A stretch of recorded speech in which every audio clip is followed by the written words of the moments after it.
As 10 lições mais importantes para você que é um investidor. Na última semana eu estava escutando um podcast do Rational Reminder, que é um dos melhores podcasts que existe, e eles estavam falando sobre as maiores lições sobre investimentos que um investidor poderia ter. Eles trouxeram uma lista, se eu não me engano, com 20 lições, e para o vídeo de hoje eu separei 10 delas, as 10 melhores, para trazer para vocês e fazer alguns comentários em cima de cada uma delas. Eu tenho certeza que se você seguir esses ensinamentos, se você entender cada um deles profundamente, os seus resultados de longo prazo serão drasticamente melhores. Você investirá com mais tranquilidade, correrá menos risco, perderá menos tempo e, o melhor de tudo, terá melhores rentabilidades. E a primeira lição da nossa lista é que você não é mais inteligente que o mercado. Muita gente tenta diariamente ganhar do mercado, bater o mercado, ter retornos acima do que o mercado oferece. Alguns, inclusive, são audaciosos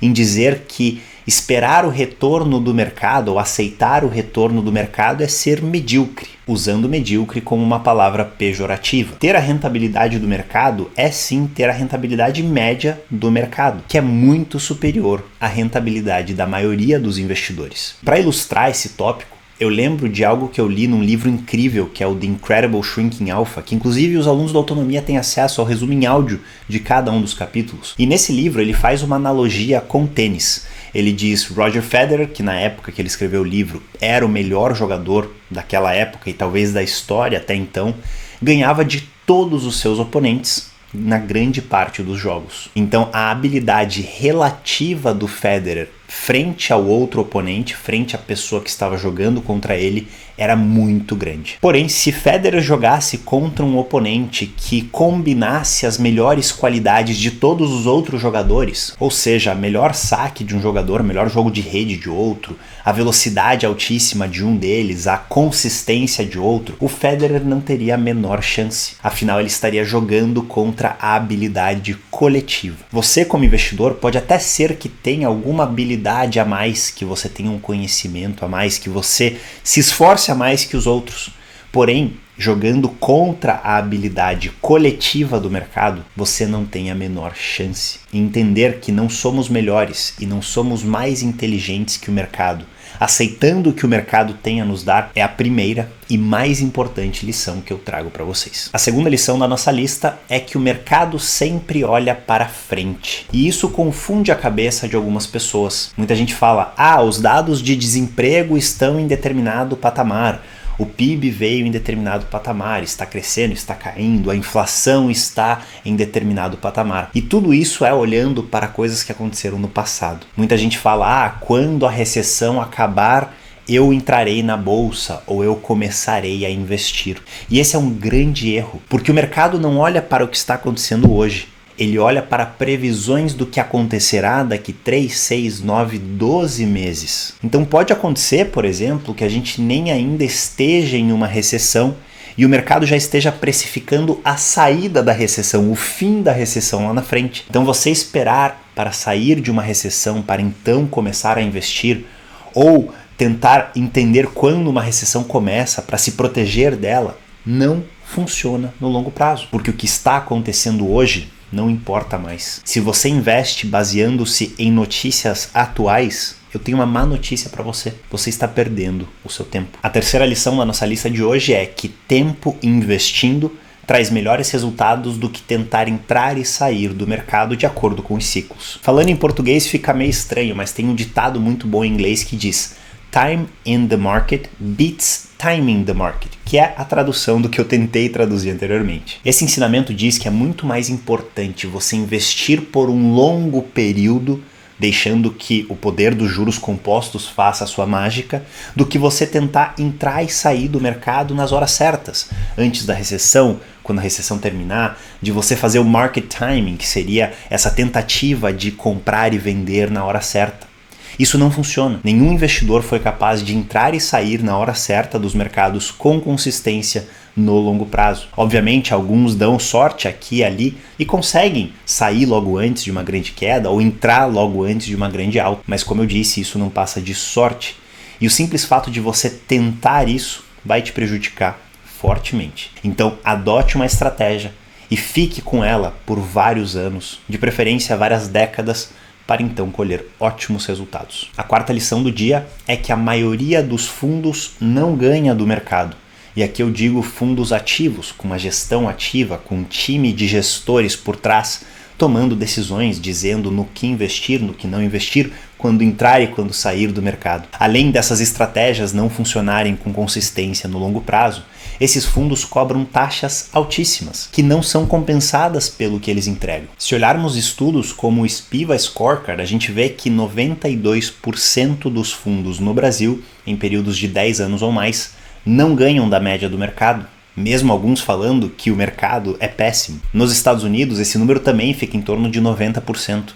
Então, se você hoje está investindo em um fundo ativo, que tem um gestor que faz as decisões e monta a estratégia e tem toda aquela equipe por trás e te cobra caro por isso, saiba que você muito provavelmente está perdendo e perdendo feio do resultado do mercado. Ensinamento de número 5, e esse daqui confunde a cabeça de alguns, é que crescimento econômico esperado não se traduz em bons resultados no mercado de ações. Explico.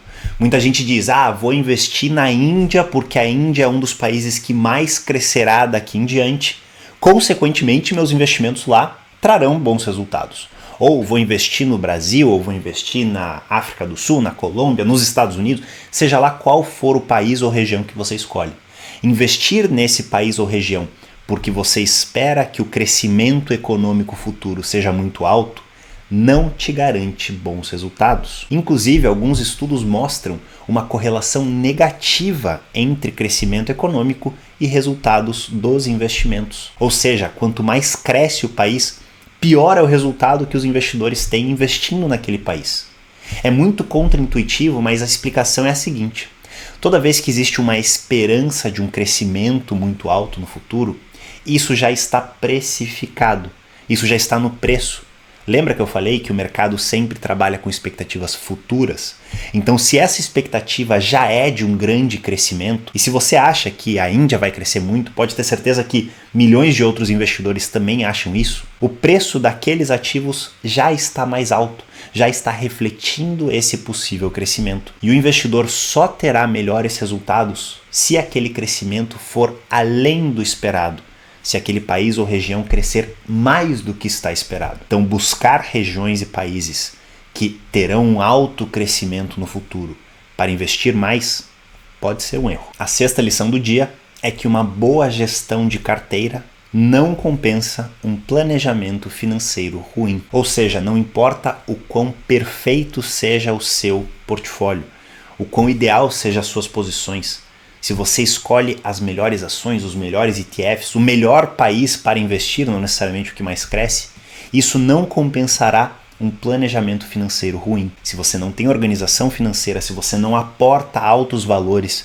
se você não cresce a sua renda, se você não sabe quanto você ganha e quanto você gasta, e se você não tem esse controle, esse planejamento financeiro, de nada adianta uma carteira perfeita. Eu sou muito mais uma carteira capenga, com investimentos mais ou menos, e alguém que aporta grandes valores todos os meses, do que uma carteira perfeita de uma pessoa que não tem nem R$5 para colocar naquela carteira. Indo além, um bom planejamento financeiro, que é o que eu faço com os meus clientes do Advisory, é você cuidar da parte de seguros, de estruturas de eficiência tributária, de necessidades da família.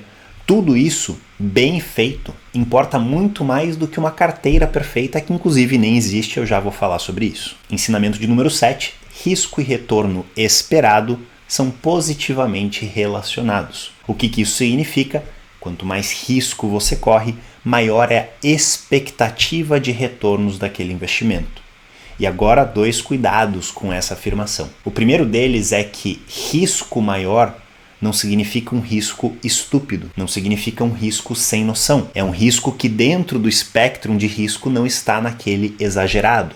Ou seja, mexer com day trade, com opções, com derivativos alavancados, tudo isso é um risco estúpido, que não te traz melhores resultados. Já o segundo aviso importantíssimo também é que maiores riscos, daqueles que fazem sentido, aumentam a expectativa de retornos. Não garantem um retorno maior, como muita gente diz. Então muita gente diz, basta adicionar mais risco para ter maiores retornos. E não é bem assim. A expectativa, a possibilidade de maiores retornos aumenta, mas junto com essa possibilidade, aumenta também a possibilidade de piores retornos, de retornos negativos, de perda daquilo que você vai investir. Então é importantíssimo entender essa relação, entender que sim, para esperar maiores retornos precisamos correr mais riscos, mas sempre riscos controlados, que estão alinhados com o seu perfil, com o seu objetivo, com aquilo que você precisa para aquele dinheiro. E nunca correr riscos estúpidos, que são aqueles que podem te levar à ruína, que não serão recompensados por uma expectativa de retornos maiores. Ensinamento de número 8.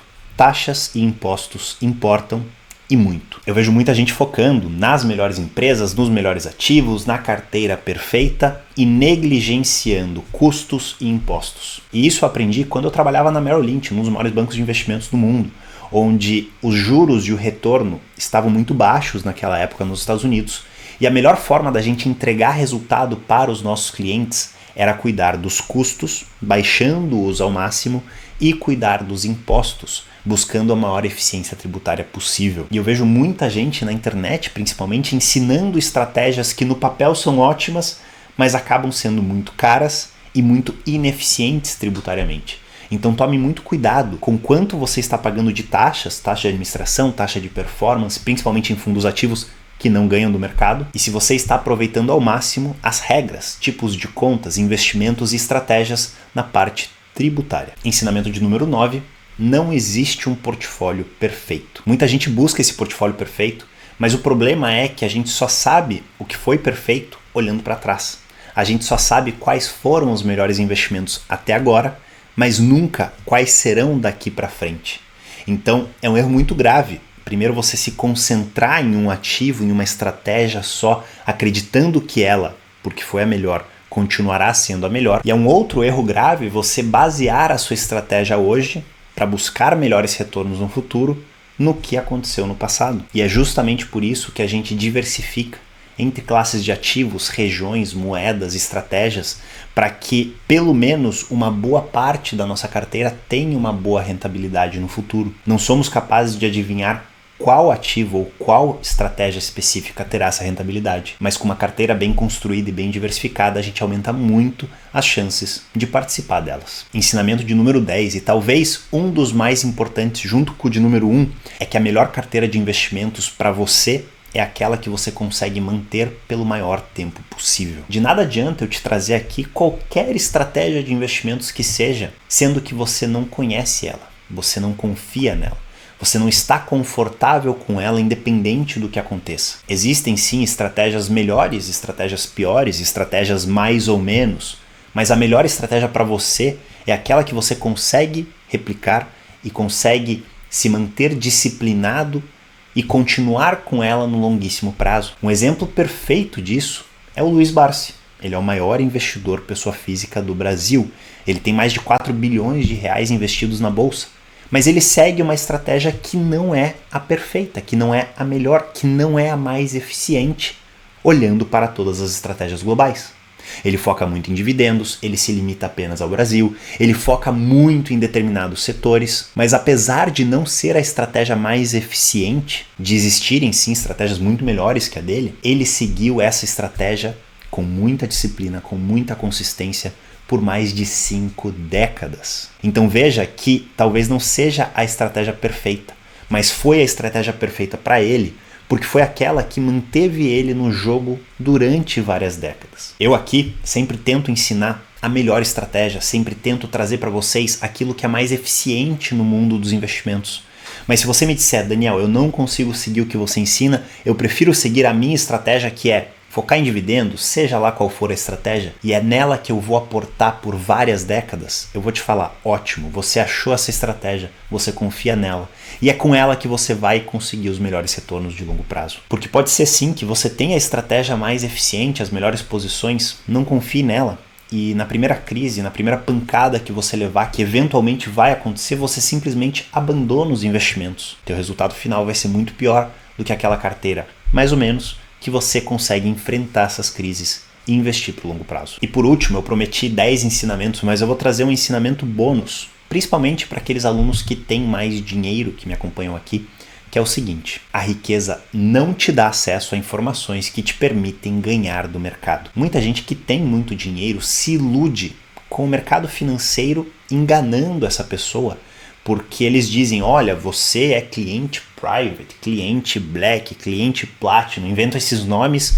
e dizem que você tem acesso aos melhores analistas e às melhores informações e que com essas informações você será capaz de ter melhores resultados. Mentira! Eu já lidei com clientes que tinham dezenas, até mesmo centenas de milhões de reais e de dólares investidos e eles não tinham nem de perto as melhores informações. Pelo contrário, eles sofriam do viés do excesso de confiança, eles sofriam desse viés que iludia eles, fazendo com que eles achassem que tinham as melhores informações, tomassem atitudes que eram muito prejudiciais às suas carteiras. E o mercado financeiro, ele quer fazer você acreditar nisso, ele quer fazer você acreditar que quanto mais dinheiro você tem, melhores acessos, melhores informações você terá. Afinal, quanto mais dinheiro você tem, mais lucro você dá para o mercado financeiro.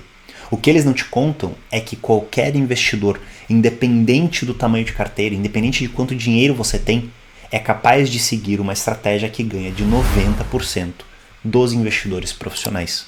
Você não precisa de milhões de dólares, você não precisa de uma conta em uma instituição financeira sofisticada, e eu sei disso porque eu já trabalhei em uma, para alcançar melhores resultados. E falando sobre isso, eu quero te fazer um convite. Na próxima semana, a partir do dia 16, nós teremos aqui no YouTube uma série chamada O Mercado Não É o Seu Amigo. Serão 4 aulas, 3 gravadas e a última ao vivo no dia 22, onde eu explicarei para vocês todas essas ciladas, todas essas mentiras, todas essas histórias contadas pelo mercado financeiro, seja ele bancos, corretoras, assessorias, assessores, gerentes, influenciadores digitais que mentem para vocês diariamente para tirar vantagem do seu dinheiro. Para tirar o dinheiro do seu bolso e colocar no bolso deles. Nessa série, eu vou abrir o jogo sobre todas essas sacanagens que eu vejo por aqui e eu espero que essas informações te ajudem a não cair nessas grandes ciladas que existem por aí. Se você quer participar desse evento, clica no link aqui embaixo, se inscreve, coloca seu nome e a gente se vê lá. E se você tem qualquer pergunta ou qualquer observação sobre o que foi dito no vídeo de hoje, sobre as lições que eu trouxe aqui, uns ensinamentos importantíssimos, comenta aqui embaixo que eu vou te responder e a gente se vê na semana que vem no evento O Mercado Não É o Seu Amigo.